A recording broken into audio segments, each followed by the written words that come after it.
En 1907, à la naissance de l'État d'Oklahoma, les descendants des tribus reçoivent des terres. Dont la jeune Sarah, sa parcelle semble pourtant inutile, un sol aride infesté de serpents et balayé par les tempêtes. Son père songe même à s'en débarrasser. Mais un jour, Sarah perçoit un étrange grondement souterrain, comme un fleuve impétueux caché sous ses pieds. Elle est convaincue, c'est du pétrole. Ses parents restent incrédules, eux qui n'ont même pas 30 $ pour payer les taxes foncières. Sarah, imperturbable, leur assure que si Dieu lui a donné l'ouïe, c'est pour une excellente raison. Sarah et son père frappent aux portes des compagnies pétrolières. Mais à l'époque, une personne de couleur ne peut même pas entrer dans les bureaux. Ils subissent humiliation sur humiliation. Chez Pan Oklahoma, Joe est traité comme un simple éboueur. Au même moment, Sarah entre dans un café réservé aux Blancs. Par pitié, un client lui offre une limonade. Une fois le verre vidé, la serveuse le ramasse avec un linge sale et l'expulse aussitôt. Joe finit par s'exclamer « Je ne suis pas là pour vos ordures, je suis là pour forer sur la terre de ma fille ». Sarah entre alors avec assurance et lance « J'ai 160 hectares et il y a du pétrole dessous ». Elle déploie sa carte avec précision. Elle sait parfaitement la décrypter. Un agent nommé devenant les suit pour inspecter le terrain. Il juge l'opération périlleuse, longue et coûteuse. Sarah réplique calmement qu'il faut d'abord retourner la terre. Impressionné, Devenant propose un bail de 6 mois à 50 l'hectare. Sarah refuse et exige $1 ainsi que des redevances. Après négociation, le forage dure 3 mois. Mais la compagnie finit par jeter l'éponge en prétendant n'avoir rien trouvé. Sarah est dévastée. Quelques jours plus tard, un homme se présente chez eux pour acheter le terrain et demande à Joe de discuter entre hommes. Sarah intervient alors fermement « Cette terre m'appartient ». L'inconnu fait grimper les enchères, mais finit par partir furieux quand Joe insiste pour avoir l'avis de sa fille. Sarah comprend alors que cet émissaire a été envoyé par la compagnie. Ils ont forcément trouvé quelque chose et tentent de les dépouiller par la ruse. Sa mère prépare aussitôt les documents officiels et toute la famille se précipite dans les champs pour les mettre à l'abri. C'est à ce moment qu'une voiture surgit. Des individus armés débarquent et fouillent tout de fond en comble. Le chien de Sarah tente de s'interposer, mais il est froidement abattu. Après leur départ, la colère de devenant éclate. Désormais, tout le monde sait que la famille de Sarah défendra son bien coûte que coûte. Sarah commence à voir cette terre comme une malédiction. Mais Rose lui rappelle ses propres paroles, Dieu lui a confié ce domaine pour une raison bien précise. Le lendemain, Sarah part à la recherche de son chien.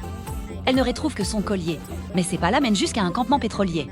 Seule au milieu de ces hommes rudes, elle ne montre aucune crainte. Elle y recroise Bear, l'homme qui lui avait offert une limonade au café. Sarah lui rappelle leur rencontre, ce que confirme Mas, l'ami de Bear, ce dernier se présente comme un prospecteur nomade. Sarah va droit au but, sa terre regorge de pétrole. Pan Oklahoma occupe le terrain et tente de l'expulser en prétendant qu'il n'y a rien, envoyant même un courtier pour racheter l'hectare à $6. Sarah a besoin d'un associé pour extraire l'or noir. Bear sourit et lui souhaite bonne chance. Sarah s'offusque, je parle affaire, je ne quémande rien.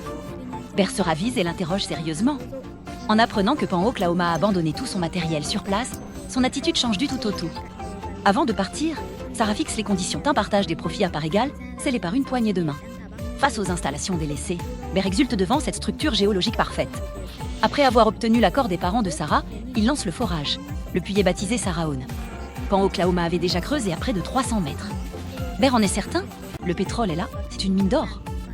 C'est alors que Devenant surgit. Mas court, arme et son fusil. Devenant prétend que cette terre lui revient de droit et leur donne 20 minutes pour déguerpir. Brandissant un contrat grossièrement falsifié. Sarah reste de glace et son dit rien qu'en tente de tricher un examen. Bear braque son arme sur Devenant. Le temps monte. Devenant grimpe jusqu'à $20 l'acre pour racheter le terrain. Mais Sarah refuse tout net. Bear comprend alors le manège s'ils avaient augmenté le prix de cette façon. C'est que le profit sur le terrain était trop important. En plein forage, c'est lapin le trépan se coince à 450 mètres de profondeur. Le découragement gagne l'équipe.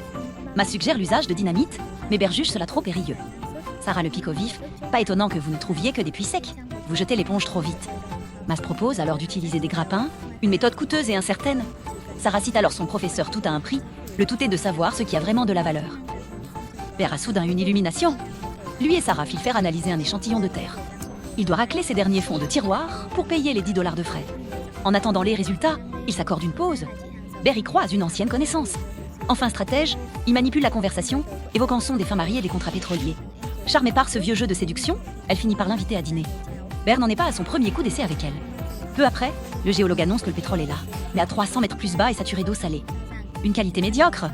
Bear et Sarah accusent le coup. Pourtant, Bear flaire un coup fourré et reste aux aguets. Dès que le géologue sort, il l'intercepte. Où allez-vous comme ça? L'homme avoue qu'il apporte l'échantillon à Pan Oklahoma, qui a payé pour une analyse prioritaire. Ber comprend la manœuvre et mentionne alors un vieil expert sur la colline qui, lui, connaît le métier sur le bout des doigts. Dans le feu de l'action, un mot malheureux lui échappe, une expression déplacée. Sarah se braque immédiatement. Ber fait amende honorable et s'excuse sans attendre. Sarah soupire et certains ne peuvent pas s'en empêcher. Ber rétorque que je ne suis pas de cette trempe. Sarah lui parle alors d'une future ville en construction, une cité bâtie par les siens. Là-bas vit un homme qui n'a pas fait de grandes études, mais dont le flair géologique dépasse celui des experts. Son diagnostic ne coûte que 5 $. Sarah patiente pendant l'examen. En sortant, l'expert est blême. Il n'a jamais rien vu de telle est la densité est phénoménale, un indice de 40 degrés. Du jamais vu. Le brut est si pur que ce gisement pourrait devenir le plus riche d'Oklahoma. Sarah dort sur un océan noir, capable de remplir des trains entiers. Problème en lait, le puits est bouché et le débouché coûte une fortune. Masse plaisante, on braque une banque. Le lendemain, Ber tente d'emprunter 2000 $ pour le matériel, échantillon à l'appui. Mais la banque refuse, jugeant le risque trop élevé. À peine sortie, Ber se met à courtiser les dames devant le café. Sarah observe son manège, puis intervient fermement dès « Je suis l'associée de Ber ». Elle explique sans détour qu'ils ont besoin d'un équipement coûteux. Ber, imperturbable, continue de plaisanter avec une autre femme en prétendant qu'elle préfère sans doute Sarah à lui. Mais dès qu'ils aperçoivent le juge appelé par la serveuse, Ber et Sarah filent sans demander leur reste. Ber part ensuite acheter de la dynamite. Quand le vendeur s'apprête à insulter Sarah, Ber lui donne une leçon et clarifie les choses, elle est sous sa protection. De retour chez eux, le shérif les informe que des enfants de la tribu ont été froidement attaqués dans leur sommeil. Sarah s'effondre en larmes. C'étaient ses camarades de classe. Rose, terrifiée, supplie Ber de veiller sur sa fif pour elle. Sarah est la même de cette terre et rien ne doit lui arriver. Le lendemain, Mas demande à Ber ce qu'il a dû promettre à la veuve pour obtenir les fonds. Ber élude. On avait besoin de cet argent. C'est réglé au boulot. Les machines redémarrent dans l'allégresse, mais le sort s'acharne et le forage se bloque à nouveau. C'est le moment que choisissent les avocats de Pan-Oklahoma pour surgir. Ils exigent la restitution du matériel et revendiquent la propriété du pétrole, accusant Sarah de les avoir évincés illégalement grâce à un accord détourné. Ber s'esclaffant, une gamine de 11 ans vous ferait peur. Il prévient que tout intrus sera reçu à coups de fusil. L'avocat propose alors un arrangement généreux à Ber en le menaçant d'un procès interminable et Ber refuse net. La discussion s'arrête là. Il commence à le passer à tabac. Ber se retrouve en voiture avec Devenant. Ce dernier tente de le corrompre. Regardez-moi ça, une affaire en or. Mais qu'est-ce qu'une gamine ferait d'une telle fortune? Il insinue que même la justice s'en inquiète. Selon lui, les juges locaux sont trop paresseux pour s'occuper de descendants d'esclaves, mineurs et illettrés. L'État appartient aux notables. Le plan est simple. Ber devient tuteur légal de Sarah pour revendre le terrain à Pan-Oklahoma. Ber réfléchit, puis exige 15% d'Evenantic, la commission habituelle n'étant que de 12. Ber rétorque « Mais si vous voulez que je trahisse la petite, je veux le prix fort. » Devenant accepte le marché. Ber retourne ensuite voir Sarah et ordonne à la famille de prendre les armes et de quitter la maison. Rose tremble de peur. Elle supplie « Si, c'est la terre que vous voulez, prenez-la. » Seule la sécurité de sa fille lui importe. Ber confie à Mas son arrangement avec Pan-Oklahoma, ils toucheront 15%. Il rapporte les paroles de Rose, ils sont prêts à céder le terrain, d'autant que le puits est bouché. Pour lui, mieux vaut laisser les adultes prendre le relais et creuser ailleurs. Mais Mas refuse de trahir Sarah, il sait que dans ce monde, on n'acceptera jamais qu'une jeune fille de couleur porte une telle responsabilité. Il promet à Ber de compenser ses pertes plus tard. Lorsque la famille regagne enfin sa demeure, un petit miracle les attend. Leur chien est revenu, bien vivant. C'est une explosion de joie pour tout en retrouvant leur fidèle compagnon. Le soir même, Rose demande à Sarah si je t'avais posé la question plus tôt. Qu'aurais-tu sacrifié pour le retour de notre vieux chien? Sarah répond sans hésiter, absolument tout. Rose insiste, est-ce que tu le penses encore aujourd'hui? Pour elle, ce retour inespéré est un signe du destin. Le lendemain, Ber sollicite la signature de Sarah pour sceller leur accord. Elle l'interroge, cela signifie-t-il que mon destin est entre tes mains? Ber plaide pour sa confiance, affirmant maîtriser les rouages du système. En signant, Sarah cherche le regard de ses parents et demande « Maître, protégeras-tu » Ber acquiesce, l'acte est signé. Désormais, chaque détail sera scruté lors d'un procès imminent. Sarah lui serre la main, comme au premier jour. Ber parti, je reste méfiant. Il a vu trop d'hommes se vendre pour quelques billets, c'est un pari risqué. Sarah veut y croire, contrairement à son père. Rose refuse les grands serments, on ne lit pas dans le cœur des gens. Mais demain, nous irons au tribunal la tête haute. Sarah devra témoigner devant le juge. Rose lui assure avec foi, le Seigneur mettra les mots justes dans ta bouche.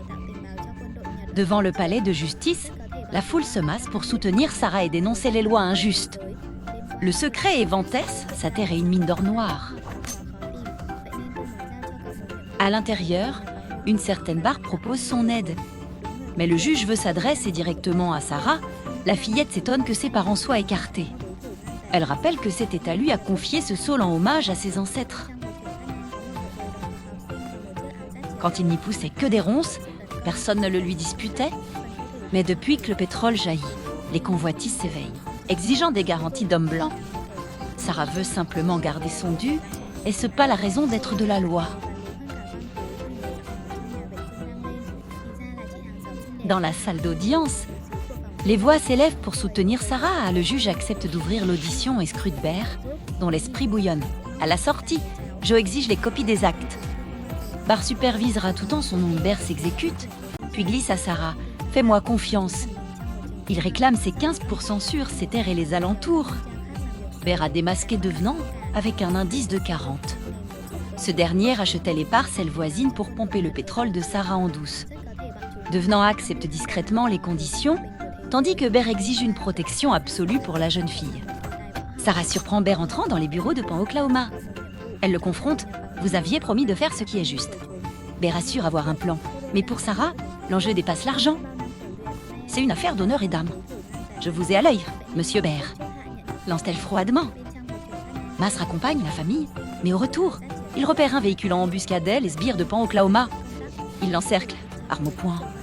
Mas dégaine, mais face au nombre, il n'a aucune chance et tombe sous leurs balles.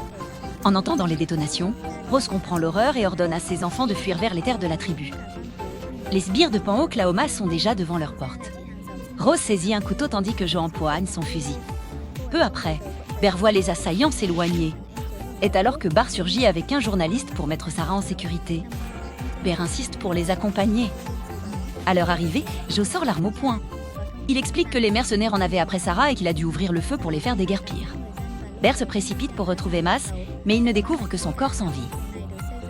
Barr prévient, Sarah est la prochaine cible. Ils utilisent les documents de Bear pour contester la propriété et veulent supprimer la fillette pour étouffer l'affaire. Bear propose alors un plan de retourner voir le juge, retirer les charges et placer Sarah sous la protection de la cour. Mais il faut d'abord la localiser. Pendant ce temps, son frère et son chien attendent désespérément un signe. Suivant les ordres, les hommes de Pan Oklahoma pénètrent sur le territoire de la tribu. Ils traquent une jeune fille de couleur. On veut juste la gaminer, lance-t-il. Face au silence des habitants, ils s'enfoncent davantage dans les terres sacrées. Pendant ce temps, Sarah est en pleine prière. « Seigneur, je t'en supplie, Vance Morned », murmure-t-elle. À cet instant, elle aperçoit un véhicule qui fonce vers elle. Ce sont les sbires de Pan Oklahoma. Sarah hurle à son frère de s'enfuir tandis que les balles commencent à siffler autour d'elle. Est alors que la police locale déboule, suivie de près par la famille de Sarah. Rose peut enfin serrer ses enfants dans ses bras. Sarah apprend alors la mort tragique de Mas. Bear vient s'excuser pour tout ce chaos. Il se rend chez le juge et réclame que la tutelle de la fillette soit révisée, car le pays entier voit sa vie menacée. Le juge saisit l'urgence et découvre une faille. Bear réside au Texas et non en Oklahoma. Comme il a menti sur son domicile, ses droits de garde sont automatiquement révoqués. Sarah choisit alors Barr comme nouvelle avocate. Devenant s'emporte, vous voulez la guerre. Je réponds froidement qu'il veut juste qu'il débarrasse le plancher. Mais Devenant a dissimulé une arme lourde dans son véhicule. Tout le monde se jette à terre pour se mettre à l'abri. Sarah actionne aussitôt les explosifs au fond du puits. Tout se met à bouillonner sous leurs pieds. Soudain, un jet de pétrole surpuissant jaillit des entrailles de la terre. Sarah court vers le puits, ivre de joie. Devenant éructe alors, c'est mon pétrole, en sortant son arme. Voyant Bear sur le départ, Sarah l'interpelle, où allez-vous? Bear explique que la veuve détient désormais la part du lion. Sarah insiste, mais nous sommes partenaires. Pourtant, Bear décline son offre. Elle lui a tant appris sur la noblesse de l'âme, une chose dont personne ne l'avait entretenue auparavant. Il lui glissa, je suis un éternel chercheur de trésors, et un autre m'attend ailleurs. Malgré les suppliques de la fillette, il lui fait ses adieux et s'efface dans l'horizon. Par la suite, Sarah accomplit de grandes choses, mais son premier geste symbolique fut de racheter ce fameux café pour en ouvrir les portes à tout le monde, sans exception. C'est ici que notre histoire s'achève.